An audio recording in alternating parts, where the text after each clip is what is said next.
Well, folks, it seems like the Republicans in this country that actually have power have already resigned themselves to the fact that Donald Trump is going to be their nominee for 2024. Some are happy about it, some are not, but it doesn't matter where they fall politically. There's pretty much consensus now among the Republicans in Washington, the elected Republicans in Washington. Trump's the guy, and they're kind of screwed. They can't do anything about it. Let me read you a couple of quotes from some very prominent members of Congress about Trump being their nominee.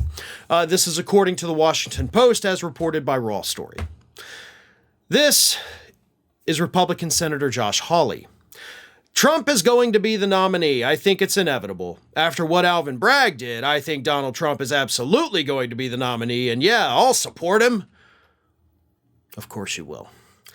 Mitt Romney had this to say. The more people Donald Trump gets behind him, the more clear it is that the new establishment is the Trump party. If I were President Trump, I'd like the endorsements, but it does kind of cement the idea that the swamp has moved and he's in the middle of it. So Mitt Romney clearly not happy about it, but he's also like, meh, I guess this is what we are now. I'm part of it. All right, whatever.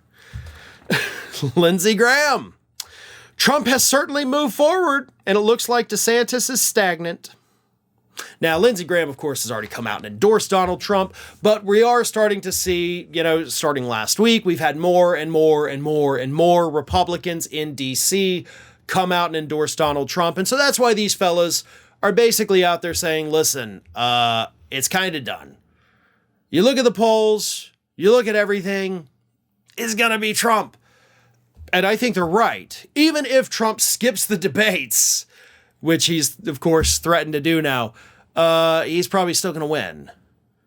And it's not because Trump is a great nominee. It's not because he is supported by an overwhelming number of Republicans. He's at, his support among Republicans in the primary is only in the 50s, so it's not even, that super great. But it's because the rest of the Republican Party is, so bad that everybody's like, I guess I'm gonna go with this guy. I know he sucks, but these wackos, what are you even doing? But the voters tell a little bit different story. Here's one voter, a man by the name of Michael DeGregorio from New Hampshire, a 60-year-old Republican from New Hampshire, who said, I love all the policies of Trump, but I'll get the same policies with Ron without the drama.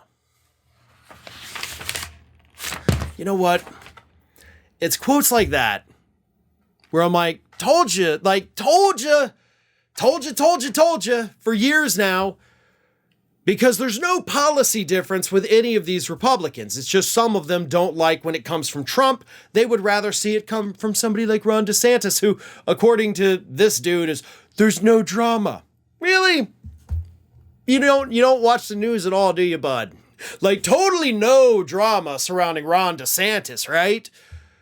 I mean, he may not have the legal problems that Donald Trump has, but that man is nothing but a big old bucket of drama. So you're kidding yourself if you're like, DeSantis is drama-free. He's fighting with Mickey friggin' Mouse, dude. That's about as dramatic as you can get. Oh, and for the record, he's losing that fight too. But Republicans have made it clear.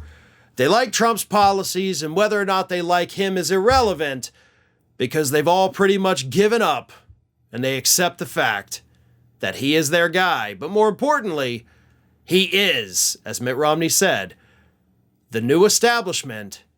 It is the Trump party.